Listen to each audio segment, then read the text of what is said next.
I created this piece of Bella Lugosi on smooth Bristol paper, sized 11 by 14 inches. The materials are graphite, black ink, marker, and charcoal powder. I wanted this one to feel restrained, quiet, almost like it's holding its breath. When people think of Dracula, this is usually the face they see. Not because it was the first version, but because it defined everything that came after it.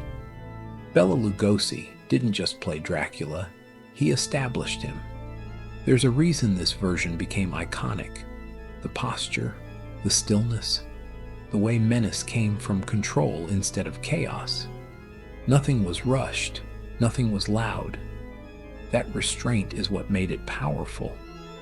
Dracula existed long before Lugosi, but he's the one who brought the character into popular culture in a way that stuck. He turned Dracula into an image, a silhouette, a presence. That's what put the character on the map.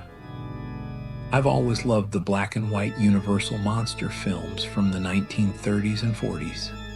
There's something about that era, the lighting, the shadows, the limitations that forced everything to be intentional. No excess, no spectacle, just atmosphere. Out of all those films, Lugosi's Dracula stands out as one of the most recognizable. If you had to name the top Universal monsters, he's easily in the top 3, not because of action, but because of presence. That's what I wanted to capture here.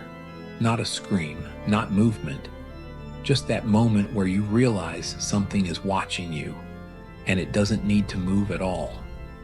Working in graphite and charcoal powder allowed me to keep the values soft, almost smoky. The ink and marker were used sparingly, just enough to define structure without overpowering the drawing. I wanted it to feel like it could disappear back into shadow at any moment. This piece is less about Dracula as a monster and more about why this version still matters, why it's endured, why it still influences horror today. This is my tribute to classic horror, to black and white films, to restraint, and to a performance that shaped an entire genre. Thanks for spending a moment with the work. Website and Etsy links below, like and subscribe.